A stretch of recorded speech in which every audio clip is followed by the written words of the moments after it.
And we're live. Good night. It's Wednesday, Wife Coach Wednesday. Hi. Kind of loving this lighting, don't you think? Yeah. You're loving this lighting. It's nice. Yeah, not as bright. Yeah, natural. I love it. I love it. I love it. I love it. And we do look cool in our kind of glasses. Yeah, wife kind of animated tonight, right? Because she didn't breastfeed. I know, right? No, baby. Look. No, baby. But quick, before some housekeeping. No. No. Quick before housekeeping. Let me just make sure that I can hear me and I can see me on another device. Hold tight. But you can see in here last time too. Should be good. And I can see me on another device. Hold tight. Perfect. Yeah, but she made sure that she could see and hear her, right? Not me. Me, yeah, I know, right? So selfish. Let's see if we can hear. Coach. Let's see if we can hear her. No. Testing. On to the topic for tonight. Yeah, but she made sure that she could see and hear her, right? Not me. Me, yeah, I know, right? So selfish. Let's see if we can. I love it. I can hear hubby too. So we're both arrogance clear. On this one, right? I know, right? I love it. Anyhow, good night, guys, and welcome to Wife Coach again. I would say hello, all my beautiful people. Thank you for joining. And we are Kevin and Diosa. We're the Jackmans. Powerful name, that Jackman. Hear the bass in your voice that you gotta put when you say that last name. Jackman. I married good. Yeah, let's put it that way. Or so I was told by my son tonight, that he loves our parenting and he loves our relationship. I was asking basically, like, if I had to die and he was supposed to, talk about his mom and say what his memory of me would be, what would he say? Kind of like, what would my son's eulogy be? And he pretty much talked about, how good of a relationship, we are presenting. For him, he wants to be married. He wants to have, at first it was 3 children. And then when he got the last sibling, he was like, maybe 2. And then as the last sibling started to kind of like get in the groove where he had to start helping out, then he was like, Mom, I only want 1. So I would say, way to go, birth control.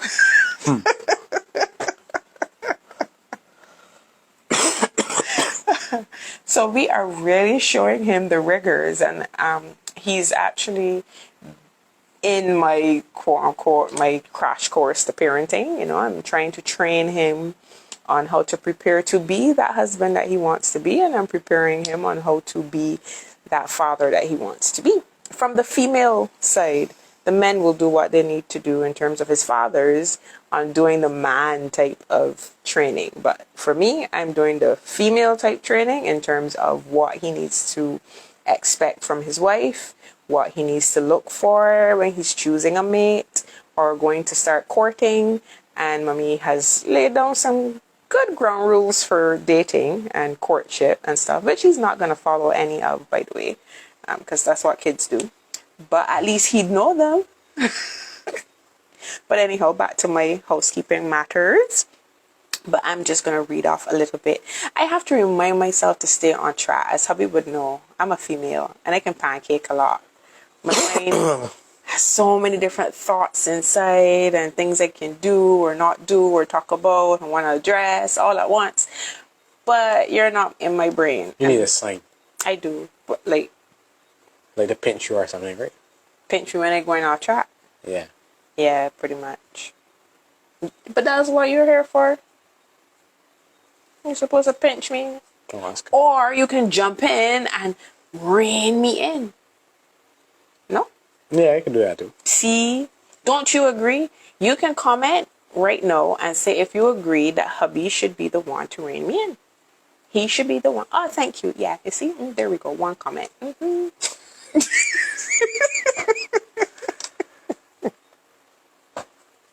He's like, the delusions on this one. The force is really strong. She can see things that I can't see. I'm meeting Miz, right? Talking to yourself on stage. Oh, yeah. You don't do that? You don't talk to yourself too sometimes? I mean... So anyway, I read off the So just a little reminder that we are committed to enriching your life. And we're here committed to helping you fortify your marriage. And we're doing it right here on this lovely, what do you call this? A platform? Space? Internet house? this session. No, I mean like the actual... This platform. Platform? The platform just seems so like small. And we're so much bigger than that. Okay. See, he did it. He did the pitch, guys. He did the pitch. I'm so excited. Oh, I know I kind of like got 10 more minutes. Yeah. Only 10. This will be half an hour. You spent 20 minutes. No, we're supposed to be doing Kicking? 15 minutes of Wife Coach Life. Just 15 minutes. We're supposed to be okay. able to summarize the point, That's true. the issue, We started 15 minutes and the that's an hour. fix within 15 minutes. Right. Because people busy. True. People got children to put to bed. Yeah. Lunches to pick, like make, you know, like they got things to do. They can't be sitting there watching me for like, oh, so I supposed to get to the point. Right.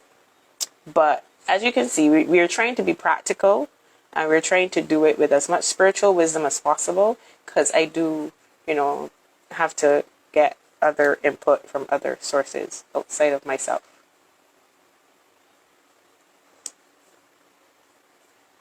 Pinching. Right, guys. So you know who we are. Kevin Diosa. Yes. This is your wife coach. Here to help the ladies navigate wife issues. So that summarizes your whole sheet right there. Oh, yeah, it's So true. link in bio, you can contact her, but these lives are supposed for her to share her wisdom. I offer a sounding board or feedback. Probably as the male perspective to see what's going on. What are we talking for tonight?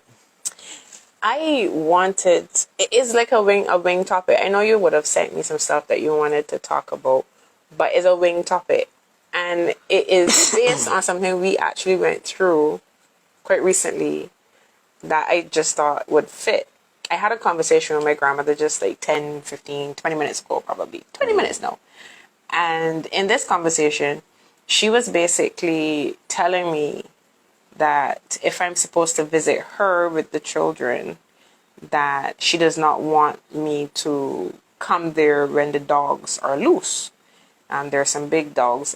What are they? Rotties? You got like the Rottweilers. There are all different types of dogs, but they got some pretty big dogs where she is. Right. And she's like, I don't ever want you to come here and they got the dogs and dogs out, because I told the owner of the property that I don't mind going there with the dogs out. I'm not afraid of dogs. I told him this. So he told her what I said. So it was like, okay, she calling me, she letting me know, like, you ain't ever coming here with the dogs out unless one come here, like, you ain't coming in. And we were like literally back and forth in this conversation. I am telling her, Granny, I'm not afraid of dogs. What am I? Am I not a human? Don't I have control over animals in the air, on the ground, and in the sea? Don't I have that dominion? Is that not what God has given to me? I'm a human. Why am I afraid of any animal? I should not be afraid of any animal, because National Geographic tell me, oh, well, sharks could eat you. Okay, but I got control over these sharks, though. I can eat some shark tonight. I could kill it. I could beat it. I could hit it. No. When this fear, and I'm just using this as an example because most of my life, my grandmother has operated in fear. Every single thing she would have tried to tell us was grounded in fear. So you're going to town. She's afraid. I'm frightened for you. Be careful. She hears somebody getting an accident on the road. She will call me to see if it's me. I just going to see if you good because I hear about accident on the road. you know, you got to be careful, you know. You call your husband, you see if he good. He good, Granny, he good. I'm saying, if it was me in the accident, you would have heard my name, or somebody would have contacted you and told you, well, your granddaughter gone. You would have known. But you call me and you hear my voice and you're still frightened. You know, it's like things like that. But anyhow, it was just so, like, it jumped out at me. Something that happened in our life, you know, just a random mundane thing that happened in our life. I realized that I had multiple voices responding to my husband in any given day, in any given moment. And when I had that realization, I shared it with him. She's not schizophrenic. I said, there are times when a situation comes, like say the house is dirty, and I'm looking at the dirty mess in the house. I may respond like my aunt. So if he asks me a question, I'm going to respond not with my voice, but with my aunt's voice. Then there's going to come a time where the house, same scenario, house is dirty, and I may respond like my mom. I'm going to explain. And then there's a time where, same scenario, house dirty, I might respond like my grandmother. I realized that in this marriage, when I showed up, as in me, myself, when I showed up, it was very, very minuscule, very, very small moments where it was me showing up in my relationship.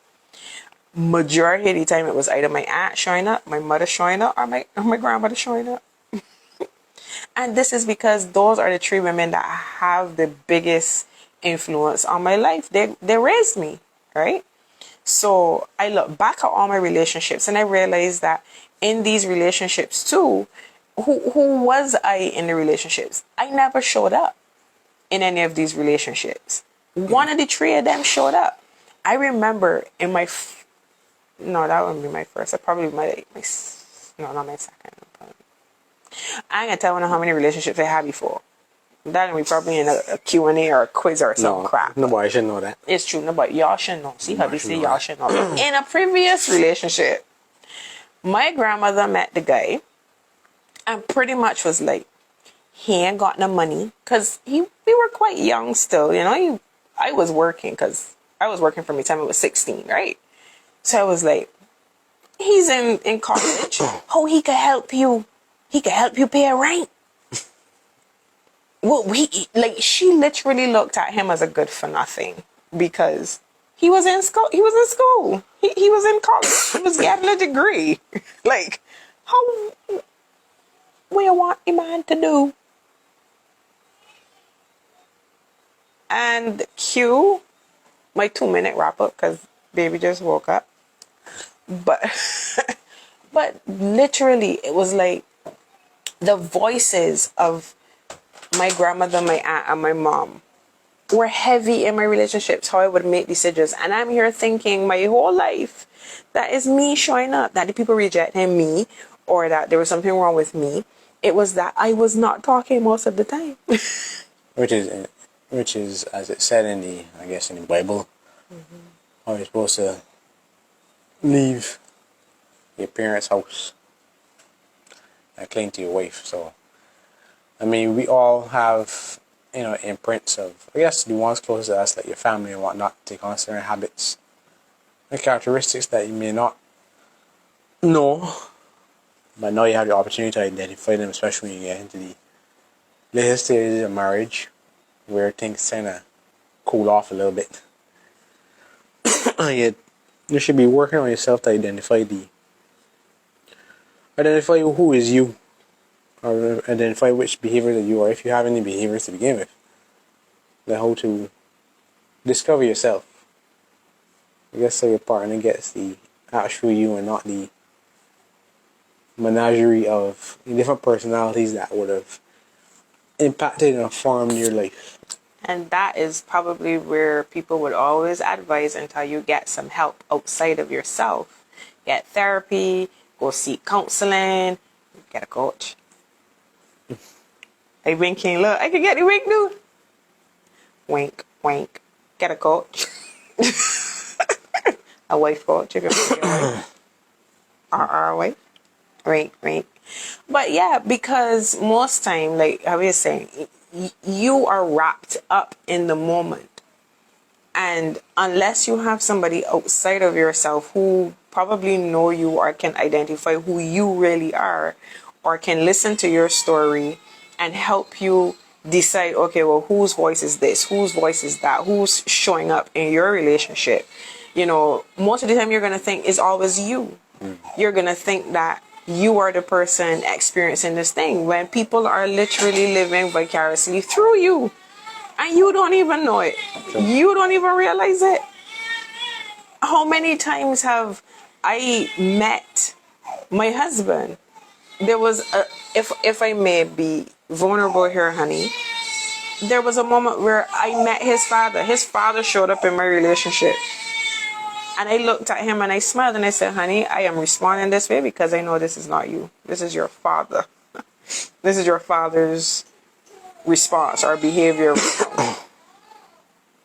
I could tell, you know, because you get to know these people, you know, you have to get to know your in-laws so you can hear and, you know, be able to discern what is your spouse and what is not your spouse. Yeah. What is you and what is not you.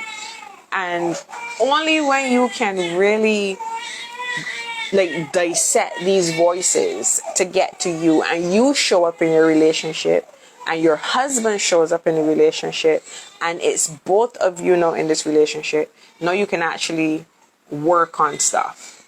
You can work on your marriage. And that's when you really move towards becoming one. You know, where you show up and you get to say, well, honey, this is how I really feel about this thing. And your husband can, and it's a safe space. It's no longer like volatile. Because most of the time, let's say if my grandmother showed up in a relationship, my grandmother don't let he. So, Jay, you can bring her. Bring her. I only got 2 more minutes. So. Oh, but we had a bad dream. She probably jump, or she probably get kicked in the face. She came out of her bed. Yeah, let's leave her there. Leave her there. Leave her there.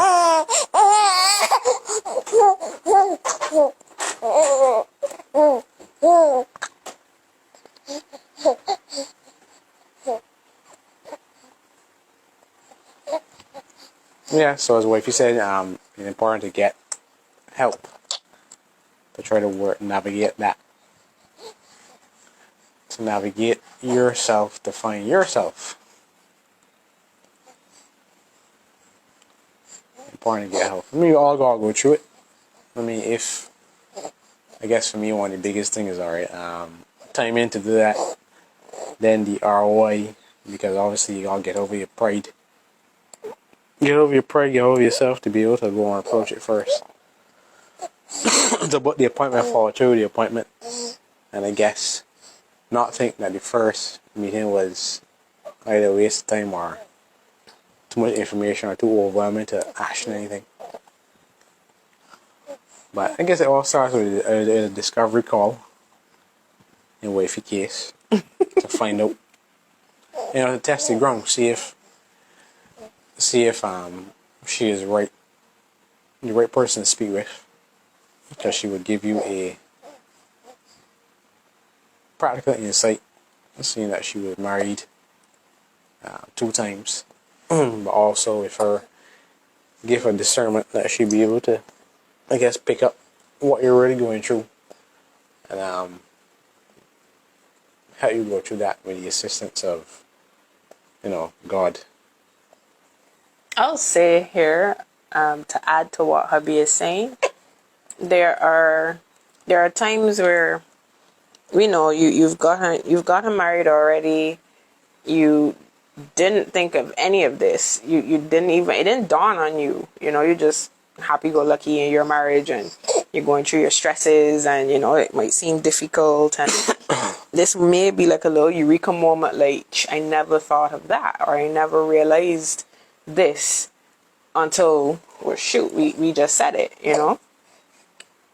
if you're married and it's a eureka moment for you and it's something that you want help with, it's going to be difficult because you're in it already. And you're going to have a lot more work to do to sift through those voices, to sift through your culture, to sift through. It's going to be heavy lifting. Versus if you are not married, but thinking of getting married, it's better to do it before the commitment. But just a little bit more work when you're already in the commitment. And that's because you're committed to this person already. There's a lot more baggage, depending on how long you are together. You know, like you've accumulated some bad habits. You've kind of trained the person to a point, you know, what you may be like, and it may not even be you. So they may already have their responses to you based on certain people that show up, you know, and once you pick up a habit, it's kind of hard to break a habit. So couples tend to develop habits, bad ones. And when you develop bad habits, it's hard to break those bad habits to form good ones. So it's just going to take a little bit more work, a little bit more heavy lifting. Is like an obese person who's going to the gym for the first time versus a skinny person who's going to the gym for the first time. Yeah. That's just the metaphor I'm going to use here. Apologies to anybody who's interesting, fat. right? Because based on what I would have sent you to where they said that obesity is contagious. That's probably why it's the first metaphor that came to my mind. Yeah. Because I didn't see how it fit. But you see, there it is. Yeah. It just fit. You want to talk about that too, but I guess another thing. You want to touch on it quick? Because I didn't understand what you called it. Or what you... Why I sent it? Yeah, I wanted to... No, well, I know that. 5 minutes over time. Because you're not on X, you won't be able to read the whole thing. But X being Twitter, by the way. You won't be able to read the whole thing, but it basically said that if you're married and your spouse, you understand, starts to, you know, take on bad eating habits and whatnot, then you will subconsciously mirror your spouse and you'll both become overweight together. Oh. And the family would also follow the same thing too. So the onus is on all people in the house to commit to being fit. So there's another thing of scientific part of two becoming one, right? It's true. But come out things, because we could see that happening. Case in point, I am a snacker. When I met Kevin, he used to eat moringa seeds. I'm gonna stay up on that here. Like literally. Because he introduced me to moringa seeds, and it was the worst yet weirdest experience I've ever had in my entire life. I can't undo that. I can't untaste that. I just can't undo Her that. palate was snacks and soft drinks. I'm a snacker. I'm a big snacker. I'm a kid, basically. I'm just... She's eat like a 6-year-old. He's telling me so. I eat like a child, right? So I would enjoy my biscuits, my cookies, my chocolate, my Conquerors, my Zoomers, my Skittles, my Snickers bars, my children's cereal. You know, I enjoy. I didn't have this kind of childhood. Trust me, my childhood was... It's interesting, right? Because I guess you can mature in different aspects, and you can mature in this faith, mature in this spirit, but then like eat like a child, childlike in discipline and that kind of thing. So. I'm very childlike when it comes to eating. But when I met him, he was not. He could literally chew ginger. He would just... I would see him. I'm thinking he's chewing them, right? I was like, oh, you chewing them? No, I'm chewing ginger. And he like chewing it like if you chewing them. Alright, I don't watch you hot and anything. Yeah, like he was so fit, you know, like super fit, like ripped. How far the great have fallen. Like ripped, guys. Like how far the great have fallen. And because I eat like a child, you know, and I'm not stopping eating like a child. Pretty much, it's like my bad habit. He doesn't enjoy the Conquerors and the scroll, and he don't get none. Conquerors, If he buy a big pack of Sunshine snacks, and he be like, I ain't even get a pack. He like the cheesies. Like cheesies? Cheese sticks. Cheese sticks, right? Every once in a while. He like the cheese sticks. And my father, right? These are good for you, know. These are good for one. But he going in on them. Yeah. And he never liked like gummies. I am a gummy. I love gummies. And then I realized like I would see him like actually eating the gummies and calling it daddy tax. Or he's sharing it out to the kids. I'm Of like, course. Daddy tax. Daddy tax. What daddy tax you talking Daddy about? tax. But you don't eat gummies. What? No, this is the first time that he did it. And I was like, But taxes must be levied. so then basically, no, all snacks are daddy tax. Like, learn how to open your own snacks, or you gotta pay tax. I want to put on a shirt. I know everybody that sees Kevin know, just literally say, you go, you're living a good life. Because he put on some weight, right? He said, weight, you get very fat. Like first thing to say, right? Nothing like that. Like everybody, me Kevin say, weight, you put on weight, man. You living a good life. Right, you here good, man. It's quite hilarious. And his responses are quite hilarious too. I can see his face. I'm not there most of the times, but I used to see his face. He's like, yeah. Like first thing you tell me? All right, then. But I could understand that. But anyhow, that we said we'll probably go deeper into that in another live. But it is true. And those are things too you will have to identify. All for one and one for all. Pretty much. I think that means we done, right? Yeah, that basically mean that. We done. Whatever you do does affect your spouse. Yeah, and if you need to get help, guys. And getting help is not that you're mentally insane or that something is wrong with you. Getting help is that you want to achieve something and you need somebody on the outside to help you achieve it. That's what I mean by getting help. Not that something is wrong with you. It's like an athlete. There's nothing wrong with an athlete. The athlete wants to win a gold medal. So the athlete is just needing somebody to help them with conditioning, to help them with timing, to help them with training, to help them with strategy. You know, just to be on the outside of them as they push. Because you got to do the work in your marriage, you know. The person who is helping you, who is ultimately coaching you, that person isn't doing the heavy lifting. You are. But they want to make sure, you want to make sure that you're in the right headspace. Each and every time you got to show up for that race, you know. Each and every time you got to show up for that marriage, every morning you wake up, you need to be in the right headspace. So get a coach, you know, or getting a counselor or getting a mentor, whichever one you feel most comfortable with. Like, you just need somebody outside of you. You trying to do the relationship all on your own, trust me, it's like hit or miss, pretty much. And who's my counselor and who's my coach and who actually helping me? I will tell you that in the next live. Bye. Bye.